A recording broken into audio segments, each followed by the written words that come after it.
신랑 행렬이 나타나야 할 시간이 한참 지났습니다. 대청마루에 모인 사람들이 웅성거리기 시작했어요. 바로 그때 한 하인이 헐레벌떡 달려들어왔습니다.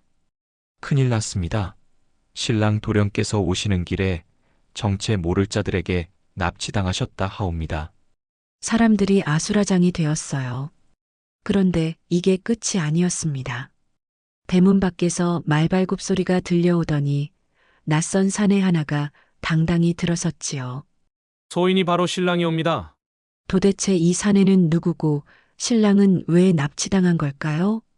이야기 시작 전 구독과 좋아요를 꼭 눌러주시고 어디서 듣고 계신지 댓글 남겨주시면 감사한 마음으로 인사드리겠습니다. 그럼 이야기 시작합니다. 한양 북촌에는 대대로 이름을 떨쳐온 연안 이씨 종가가 자리하고 있었지요. 붉은 기와가 햇살을 받아 빛나고 높은 담장 안에는 늘 선비들의 웃음소리가 끊이지 않았습니다. 하지만 그 화려한 겉모습과 달리 양반가들 사이에는 권력을 둘러싼 다툼이 끊이질 않았어요. 혼맥 하나가 가문의 운명을 좌우하던 시절, 사람들은 겉으로는 예를 갖추며 웃었지만 속으로는 서로를 경계했습니다. 연안 이씨 종가 역시 평온해 보였으나 대청마루 아래로는 묘한 긴장감이 감돌고 있었지요. 그런데 이 집안에 아무도 모르는 비밀 하나가 숨겨져 있었습니다. 그 비밀의 중심에는 연안 이씨 종가의 외동딸 이연수가 있었습니다. 연수는 태어날 때부터 몸이 약했어요. 봄바람만 스쳐도 열이 나고 가을 서리만 내려도 기침이 그치질 않았지요. 그래서 연수는 바깥 출입을 거의 하지 못한 채 안채 깊숙한 곳에서만 지냈습니다. 매화꽃처럼 은은한 미모를 지녔지만 얼굴은 늘 창백했어요. 사람들은 연수를 볼 때마다 안타까운 표정을 지었습니다. 저리 귀한 집 규수가 어찌 저리 병약하신가. 하지만 연수의 눈빛만큼은 달랐어요. 조심스러운 걸음걸이와 달리 그 눈동자 속에는 무언가 강한 의지가 숨어 있었습니다. 마치 언젠가는 이 담장 밖으로 나가겠다는 그런 결기 같은 것 말이에요. 다만 연수 자신도 몰랐습니다. 자신의 병약함이 정말 타고난 것인지 아니면 누군가 만들어낸 것인지를요. 연수의 아버지 이태영 대감은 과묵한 분이었습니다. 평소에 말수가 적었지만 집안의 채통만큼은 무엇보다 중시하셨지요. 어머니 윤씨 부인은 연수를 극진히 아꼈어요. 밤낮으로 약을 다리고 연수의 방에서 잠을 청하며 돌봤습니다. 하지만 이상했어요. 윤씨 부인은 연수를 바라볼 때마다 눈빛이 흔들렸거든요. 마치 무언가 두려운 것을 보는 듯한 아니면 미안한 것을 감추는 듯한 그런 눈빛이었습니다. 연수의 곁에는 어릴 때부터 그녀를 돌본 노비 복지가 있었어요. 복지는 연수가 아기였을 때부터 함께했기에 이 집안의 모든 일을 알고 있었지요. 그런데 복지도 가끔 이상한 행동을 보였습니다. 밤마다 대문 쪽을 불안하게 살피며 혼자 중얼거리곤 했거든요. 언젠가는 드러나고야 말 텐데. 연수에게 혼례 소식이 전해진 것은 이른 봄이었습니다. 상대는 한양에서 이름난 명문가의 도령, 장원이었어요. 연수야, 좋은 혼처를 만났구나. 장도령은 점잖고 학식도 높은 분이시란다. 윤씨 부인은 그렇게 말했지만 목소리는 떨리고 있었습니다. 연수는 고개를 끄덕였어요. 양반가 규수라면 당연히 거쳐야 할 일이었으니까요. 그날부터 집안은 혼례 준비로 분주해졌습니다. 혼례복을 짓고 패백 물품을 장만하고 손님을 맞을 채비를 했지요. 연수도 혼례를 앞두고 조금씩 마음을 가다듬었어요. 하지만 혼례 날짜가 가까워질수록 집안 분위기는 묘하게 무거워졌습니다. 윤씨 부인은 밤마다 연수의 방문 앞을 서성이며 한숨을 쉬었어요. 이태영 대감도 평소보다 더 말이 없어졌고요. 복지는 대문을 더욱 자주 살폈습니다. 마치 누군가 찾아올까봐 두려워하는 것처럼 말이에요. 어느 날 밤 연수는 윤 씨 부인이 복지와 나누는 대화를 우연히 들었습니다. 복지야, 이제 얼마 남지 않았구나. 과연 무사히 넘길 수 있을까? 그 목소리에는 깊은 불안이 서려 있었습니다. 드디어 혼례 날이 밝았습니다. 연수는 새벽부터 혼례복을 차려입었어요. 붉은 치마와 노란 저고리, 그리고 머리에는 족두리를 얹었지요. 거울 속 자신의 모습이 낯설었습니다. 평소 창백하던 얼굴이 연지곤지로 붉게 물들어 있었거든요. 아가씨, 참으로 아름다우십니다. 복지가 눈물을 글썽이며 말했어요. 하지만 그 눈물이 기쁨 때문인지 아니면 다른 이유 때문인지 연수는 알 수 없었습니다. 대청마루에는 손님들이 모여들기 시작했어요. 친척들과 마을 어른들이 자리를 채웠지요. 그런데 시간이 흘러도 신랑 행렬이 나타나지 않았습니다. 해가 중천에 떴는데도 장원 도령은 오지 않았어요. 사람들이 웅성거리기 시작했습니다. 바로 그때였어요. 한 하인이 헐레벌떡 달려들어오며 외쳤습니다. 대감마님, 큰일 났습니다. 신랑 도령께서 오시는 길에 정체 모를 자들에게 납치당하셨다 하옵니다. 대청마루가 순식간에 아수라장이 되었습니다. 혼비백산한 사람들 사이에서 연수만이 혼례복을 입은 채 마루 끝에 얼어붙어 있었습니다. 이를 어찌한단 말이오. 혼례를 코앞에 두고 신랑이 실종되다니. 친척 어른들이 소리쳤어요. 이태영 대감은 창백한 얼굴로 자리에서 일어났습니다. 우선 장 대감 댁에 사람을 보내 정확한 소식을 알아보도록 하게. 바로 그때 대문 밖에서 말발굽 소리가 들려왔어요. 사람들이 일제히 고개를 돌렸습니다. 한 사내가 말에서 내려 당당히 안채로 들어섰어요. 키가 훤칠하고 옷차림새도 훌륭했지만 얼굴은 처음 보는 낯선이었습니다. 소인이 바로 신랑이옵니다. 사내는 덤덤하게 말했어요. 대청마루가 다시 술렁거렸습니다. 저자가 누구냐? 장원 도령이 아니지 않은가. 하지만 이태영 대감은 이상하게도 침착했습니다. 마치 이런 일이 일어날 줄 알았다는 듯이 말이에요. 혼례를 치르도록 하자. 대감의 목소리는 낮고 단호했습니다. 연수는 아버지를 바라보았어요. 하지만 대감은 연수의 눈을 피했지요. 그 순간 윤 씨 부인이 떨리는 손으로 연수의 팔을 붙잡았습니다. 무언가 말하려다 입술만 파르르 떨 뿐 아무 말도 나오지 않았어요. 낯선 사내는 대청마루 한가운데 섰습니다. 그는 사람들의 수군거림에도 아랑곳하지 않고 오직 연수만을 바라보았어요. 연수는 그 시선을 피하고 싶었지만 고개를 돌릴 수가 없었습니다. 사내의 눈빛이 너무나 강렬했거든요. 저분이 누구시냐고 물었습니다. 친척 어른 하나가 벌떡 일어나 소리쳤어요. 사내는 천천히 고개를 돌려 그를 바라보았습니다. 제 이름은 아직 밝힐 때가 아니옵니다. 다만 사내는 다시 연수를 향해 고개를 돌렸어요. 아가씨, 놀라지 마십시오. 곧 모든 이가 제 이름을 알게 될 것이옵니다. 그 목소리는 부드러우면서도 묘한 위압감이 있었습니다. 연수는 가슴이 두근거렸어요. 두려움 때문인지 아니면 다른 이유 때문인지 알 수 없었지요. 사내는 품에서 무언가를 꺼냈습니다. 붉은 비단에 쌓인 작은 주머니였어요. 이것은 이 집안의 증표이옵니다. 주머니를 풀자 안에서 옥으로 만든 도장 하나가 나왔어요. 이태영 대감의 얼굴이 하얗게 질렸습니다. 그것은 분명 연안 이씨 종가의 갑오였거든요. 하지만 10년 전 분실되어 찾을 수 없었던 물건이었습니다.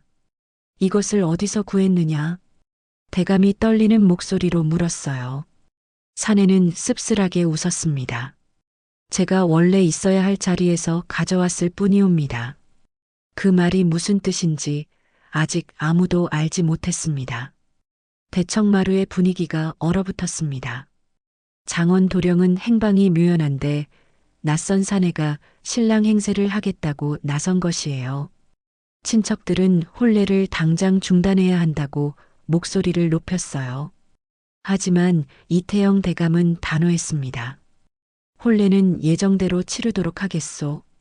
사람들이 입을 다물었어요. 대감의 목소리에는 반박할 수 없는 무게가 실려 있었거든요. 연수는 혼례복의 무게가 갑자기 천근만근처럼 느껴졌습니다. 왜 아버님은 낯선 사람과의 혼례를 강행하시는 걸까? 의문이 꼬리에 꼬리를 물었어요. 그날 밤 연수는 잠을 이룰 수가 없었습니다. 눈을 감으면 이상한 꿈이 찾아왔어요. 어떤 여인이 비단 보자기에 아기를 싸서 어디론가 달려가는 꿈이었지요. 여인은 계속 뒤를 돌아보며 흐느꼈습니다. 미안하다, 미안하다. 연수는 식은땀을 흘리며 깨어났어요. 창문 밖에서는 복지가 또 대문 쪽을 살피고 있었습니다. 누가 오는 걸까? 대체 이 집안에 무슨 일이 있었던 걸까? 연수의 가슴 속에 불안이 점점 커져갔습니다. 사흘째 되는 밤이었습니다. 연수는 갈증이 나서 부엌으로 향하다가 어머니의 방에서 새어나오는 불빛을 보았어요. 복지의 목소리가 들렸습니다. 마님 진정하셔야 하옵니다. 어찌 진정하란 말이냐? 이제 곧 모든 것이 드러날 게 아니냐? 윤씨 부인의 목소리는 울음이 섞여 있었어요. 연수는 숨을 죽이고 문틈으로 귀를 기울였습니다. 그때 제가 말씀드리지 않았습니까? 언젠가 이런 날이 올 것이라고. 복지의 목소리였어요. 아가씨의 팔자는 애초 이 집 것이 아니었사옵니다. 마님께서도 아시지 않습니까? 연수는 심장이 멎는 듯 했습니다. 내 팔자가 이 집 것이 아니라니 그게 무슨 말이지? 하지만 어찌하겠느냐. 이미 15년을 우리 딸로 키웠는데 이제 와서 어찌. 윤씨 부인이 흐느끼며 말했어요. 그 아이도 불쌍하고 우리 진짜 아이도 불쌍하지 않으냐. 연수는 다리에 힘이 풀려 주저앉을 뻔했습니다. 진짜 아이라니 그럼 나는. 머릿속이 하얗게 변했어요. 바로 그때 방문이 열렸습니다. 윤씨 부인과 연수의 눈이 마주쳤어요. 부인은 창백한 얼굴로 연수를 바라보다가 그대로 쓰러지고 말았습니다. 마님, 마님. 복지가 비명을 질렀지만 연수는 그 자리에 얼어붙어 움직일 수가 없었습니다. 나는 누구인가? 나는 정말 이 집의 딸이 아닌 걸까? 윤씨 부인은 사흘 동안 알아누웠습니다. 연수는 어머니의 침상 곁을 지켰어요. 하지만 마음 한구석에는 두려움이 자리 잡고 있었지요. 여쭤봐야 할까 아니면 모른 척 지내야 할까? 그 사이 낯선 사내는 별채에 머물며 혼례를 기다렸습니다. 이상한 것은 사내가 이 집안의 구석구석을 마치 자기 집처럼 잘 안다는 점이었어요. 저 매화나무는 15년 전에도 저렇게 서 있었지요. 사내가 중얼거리는 소리를 하인들이 전했습니다. 연수는 결국 참지 못하고 사내를 찾아갔어요. 별채 마루에 앉아있던 사내는 연수를 보자 천천히 일어났습니다. 아가씨, 무슨 일이십니까? 도대체 당신은 누구십니까? 연수의 목소리는 떨렸지만 눈빛만큼은 흔들리지 않았어요. 사내는 잠시 연수를 바라보다가 입을 열었습니다. 제가 누구인지 알고 싶으시다면 먼저 아가씨 자신이 누구인지 아셔야 할 것이옵니다. 그게 무슨... 아가씨는 이 집에서 태어나지 않으셨소. 연수는 숨이 막혔어요. 아가씨와 저는 같은 날 이 세상에 태어났지요. 하지만 우리의 운명은 그날 밤 뒤바뀌었습니다. 사내의 목소리는 담담했지만 그 안에는 깊은 한이 서려 있었어요. 무슨 말씀이신지 곧 아시게 될 것이옵니다. 하지만 한 가지는 확실히 말씀드리지요. 사내가 연수에게 한 걸음 다가왔습니다. 저는 아가씨를 해칠 생각이 없습니다. 오히려 그는 말을 멈추고 고개를 돌렸어요. 지켜드리고 싶소. 그 말이 진심인지 거짓인지 연수는 알 수 없었습니다. 하지만 묘하게도 사내에게서 저기는 느껴지지 않았어요. 바로 그때 대문 밖에서 급한 발소리가 들려왔습니다. 큰일이옵니다. 장원 도령을 찾았다는 정갈이 왔사옵니다. 장원 도령의 소식에 집안이 다시 한번 들썩였습니다. 하지만 기쁨은 잠시뿐이었어요. 도령은 찾았으되 납치범들이 몸값을 요구하고 있다는 소식이었거든요. 은자 1000냥을 내놓지 않으면 도령의 목숨을 보장할 수 없다 하옵니다. 정가를 가져온 하인의 얼굴은 창백했어요. 이태영 대감은 서재에서 밤새 고심했습니다. 은자 1000냥은 결코 작은 돈이 아니었지요. 하지만 그보다 더 큰 문제가 있었어요. 납치범들이 요구하는 것이 정말 돈뿐일까? 대감의 중얼거림을 연수가 우연히 들었습니다. 이튿날 밤 집안에 침입자가 나타났어요. 담을 넘어온 검은 옷을 입은 자들이었습니다. 그 아이를 내놓으시오. 그들은 칼을 뽑아들고 소리쳤어요. 그 아이만 넘기면 도령도 살려주고 이 집안도 평안할 것이오. 연수는 몸을 숨기고 있었지만 그들이 자신을 찾고 있다는 것을 직감했습니다. 왜 나를 찾는 거지? 나는 도대체... 바로 그때 낯선 사내가 나타났어요. 그는 단숨에 칼을 빼앗고 침입자들을 제압했습니다. 감히 이 집안에 발을 들이다니. 사내의 움직임은 마치 군사처럼 날쌔어요. 침입자들이 도망치고 나서 사내는 숨어있던 연수를 찾았습니다. 다치지 않으셨습니까? 사내의 눈빛에는 진심 어린 걱정이 담겨 있었어요. 연수는 고개를 저었습니다. 당신은 왜 절 지켜주시는 겁니까? 말씀드렸지 않습니까? 아가씨를 지키고 싶다고.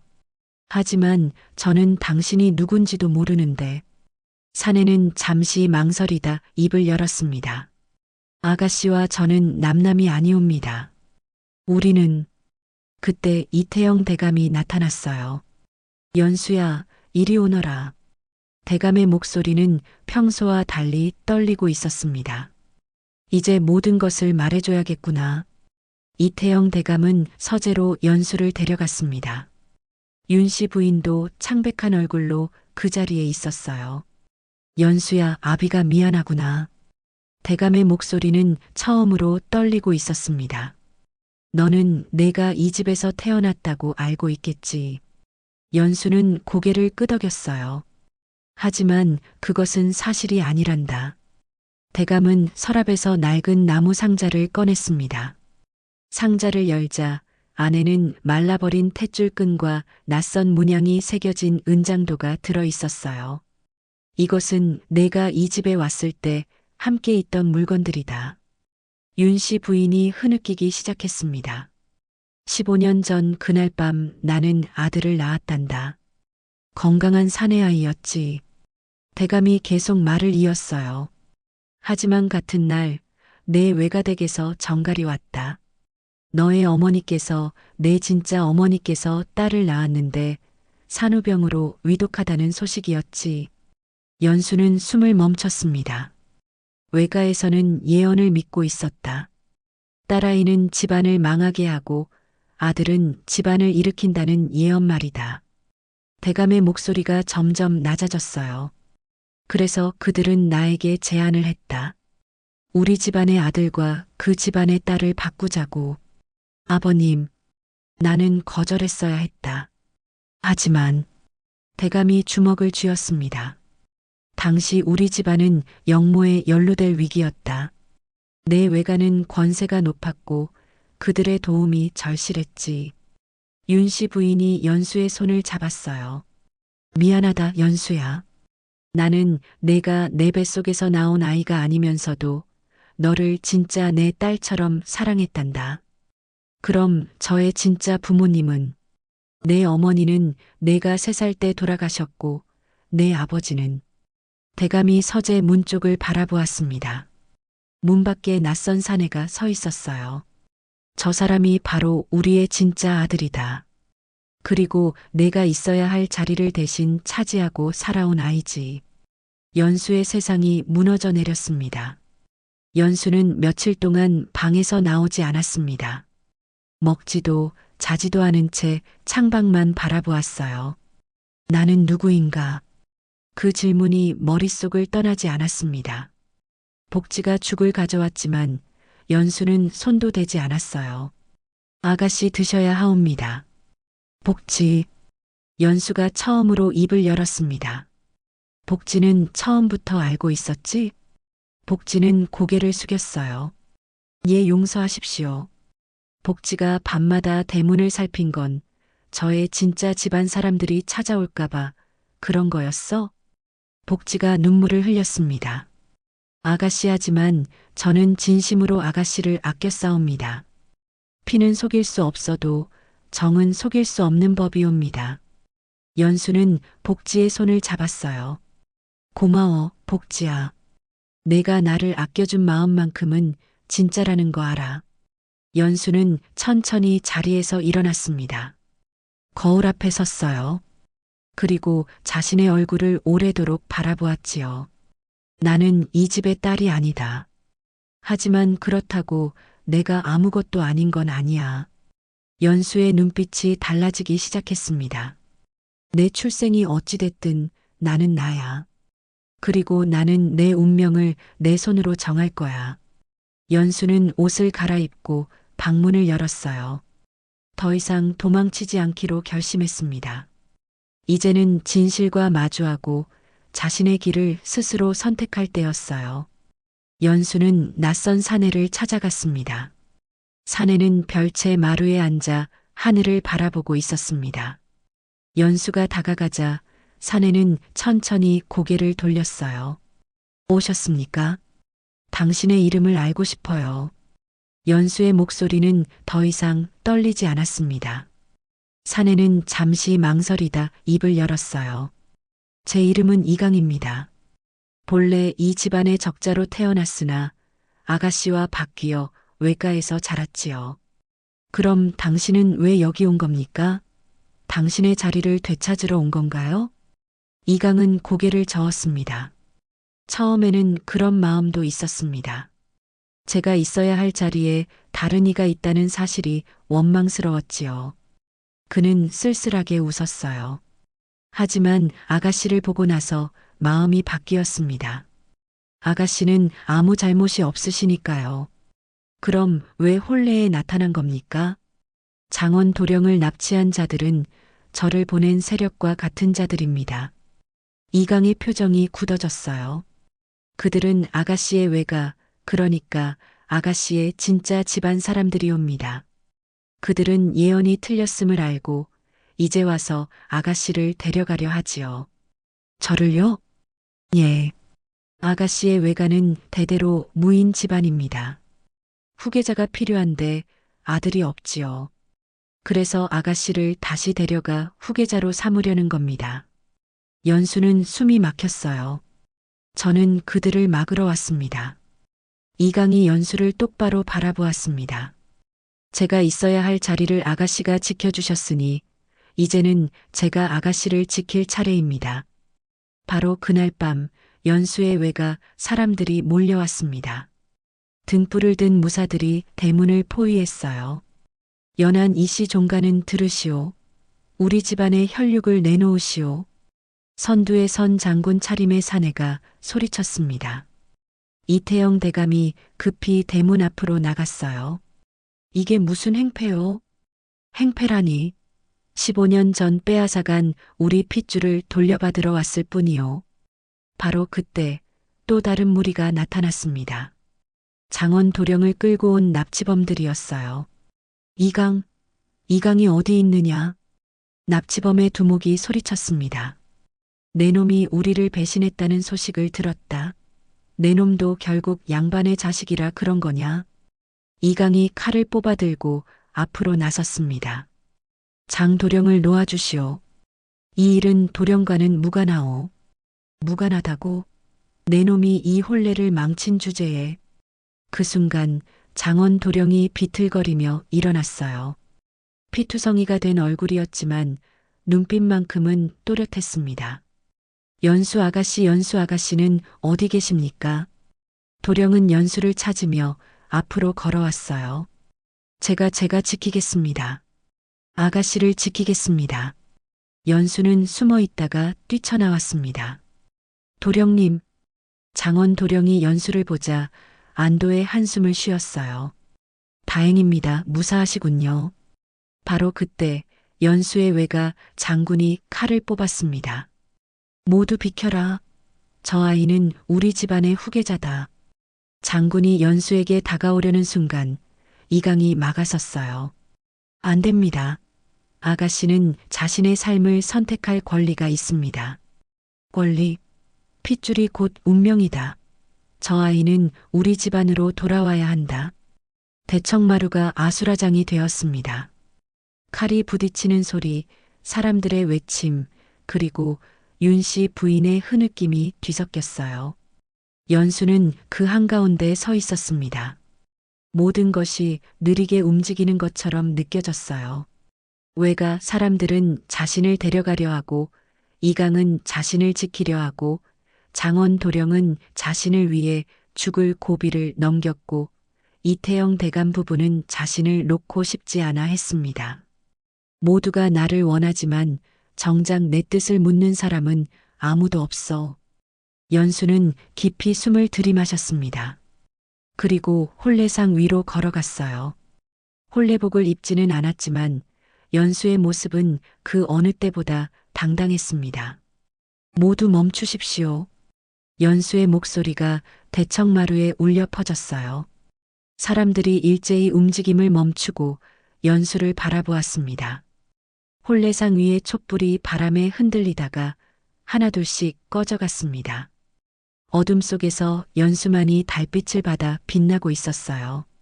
제가 말씀드리겠습니다. 연수가 입을 열었습니다. 저는 누구의 소유물도 아닙니다.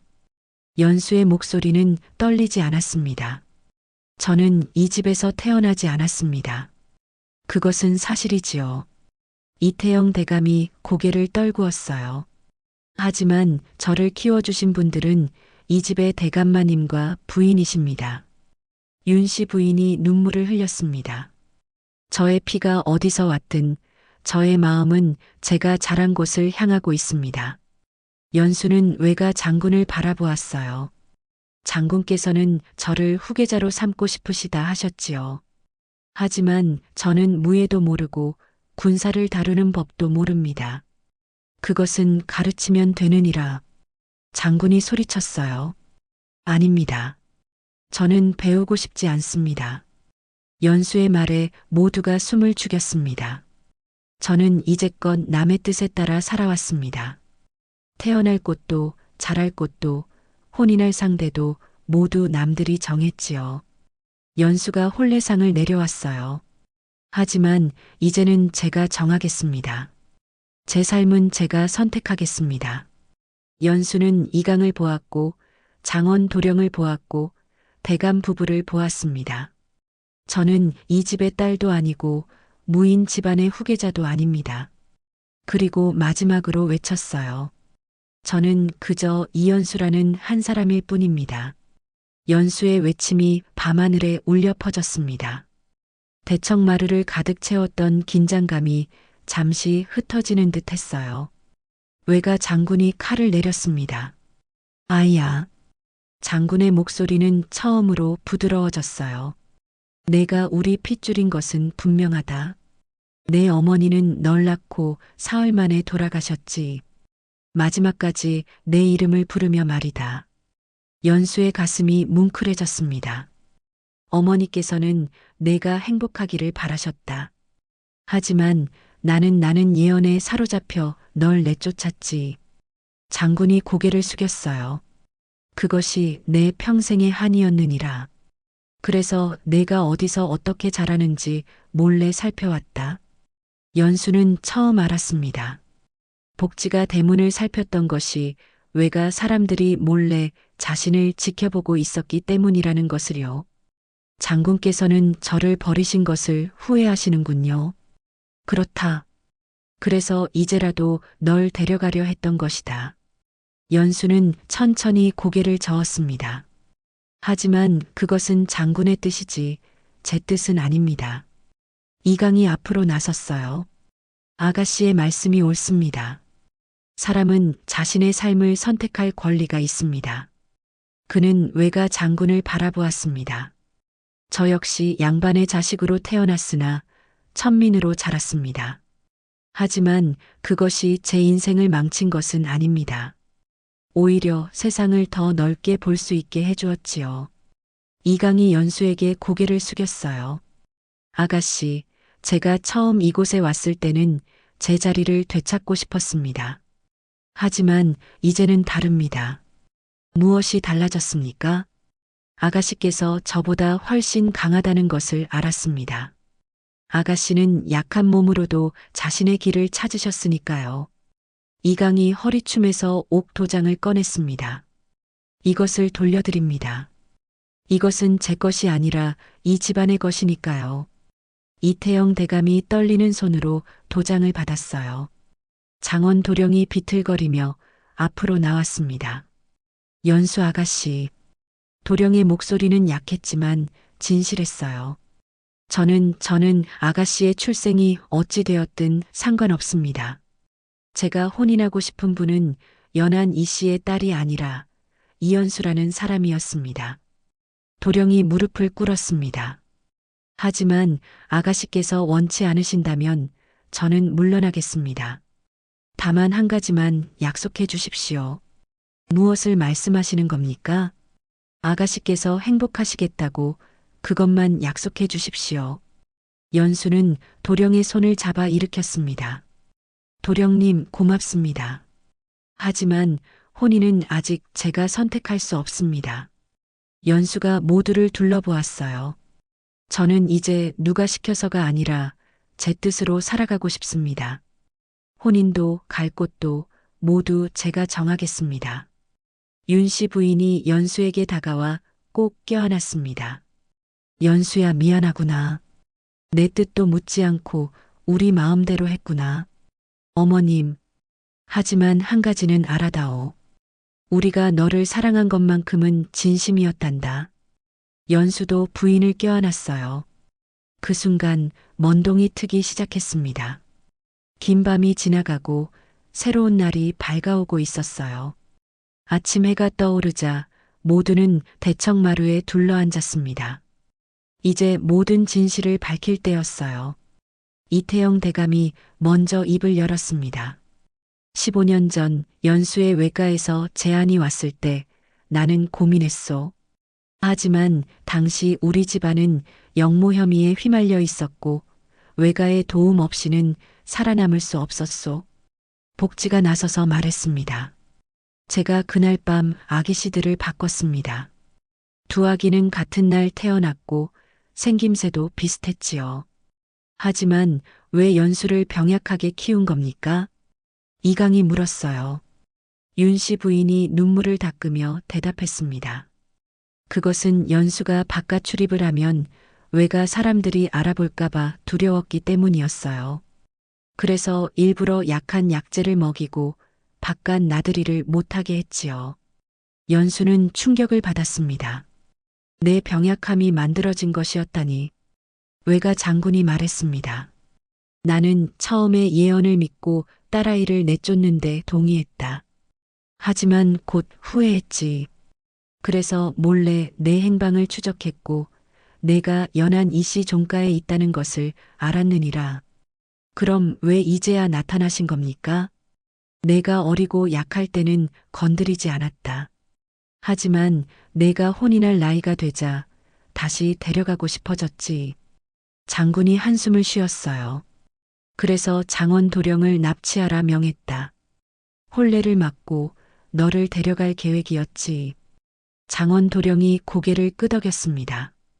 저는 그 사실을 어렴풋이 알고 있었습니다. 그래서 연수 아가씨를 지키려 했고 납치범들과 맞서 싸웠지요. 그럼 이강은 왜 나타난 겁니까? 연수가 물었어요. 이강이 대답했습니다. 저는 외가에서 자라며 진실을 알게 되었습니다. 그리고 아가씨를 지켜야겠다고 생각했지요. 외가 사람들이 아가씨를 강제로 데려가려 한다는 것을 알았으니까요. 하지만 당신도 처음에는 당신의 자리를 되찾으려 했잖습니까? 맞습니다. 하지만 아가씨를 만나고 나서 깨달았습니다. 자리가 중요한 것이 아니라 사람이 중요하다는 것을요. 모든 진실이 밝혀졌습니다.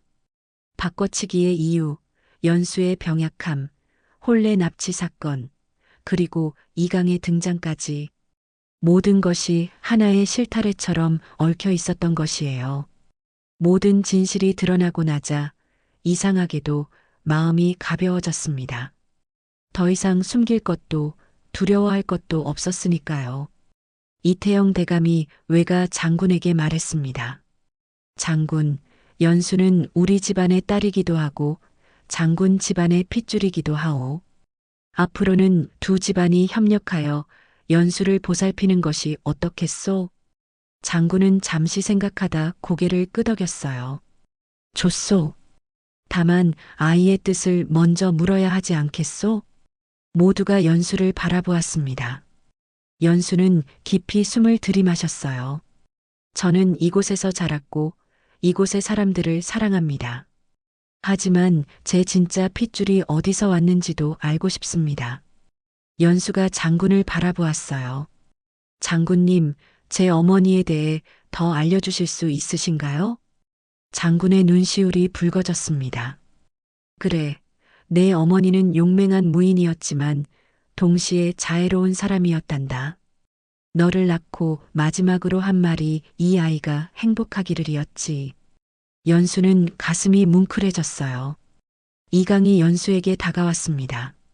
아가씨, 저는 이제 제 길을 찾아 떠나려 합니다. 어디로 가시는 겁니까? 아직 정하지 못했습니다. 하지만 제 자리는 여기가 아닌 것 같습니다. 이강이 웃었어요. 아가씨께서 자신의 길을 찾으신 것처럼 저도 제 길을 찾아야지요. 장원 도령도 일어났습니다. 연수 아가씨, 저도 아가씨의 결정을 기다리겠습니다. 혼인은 서두르지 않겠습니다. 도령이 공손히 절을 했어요. 다만 아가씨 곁에서 조용히 기다릴 수 있도록 허락해 주십시오. 연수는 도령의 진심을 느낄 수 있었습니다. 도령님 고맙습니다. 저도 제 마음을 천천히 알아가겠습니다. 해가 높이 떠올랐어요. 긴 밤의 혼란이 끝나고 새로운 하루가 시작되었습니다.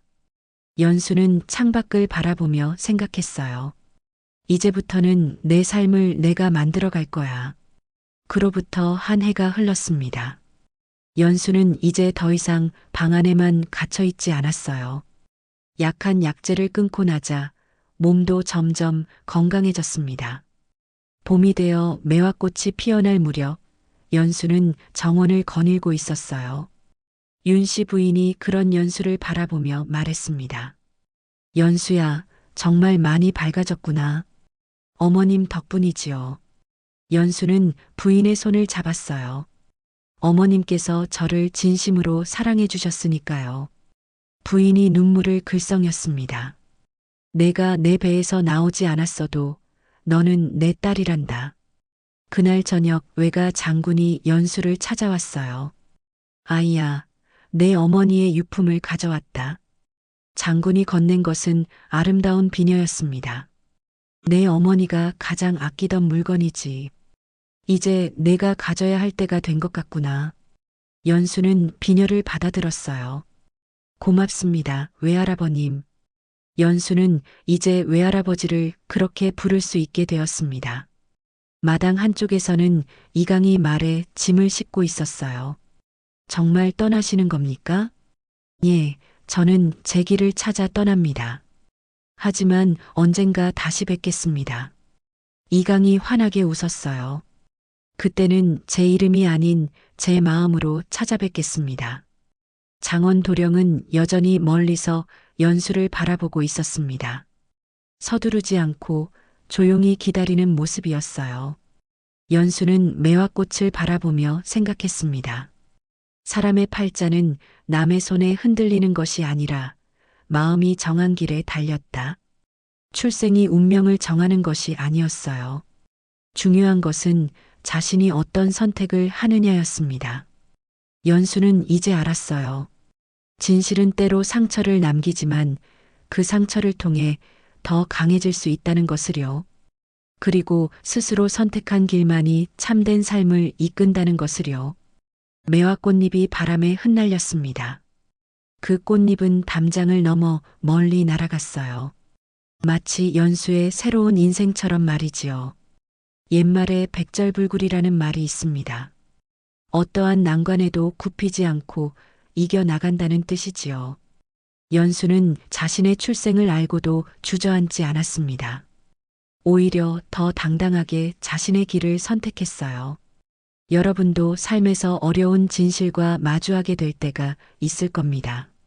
하지만 그때 기억하세요. 중요한 것은 어디서 왔느냐가 아니라 어디로 가느냐라는 것을요. 다음 영상을 빠르게 만나보시려면 좋아요와 구독을 눌러주세요. 그럼 더 재미있는 영상으로 찾아뵙겠습니다. 모두 행복한 하루 보내세요.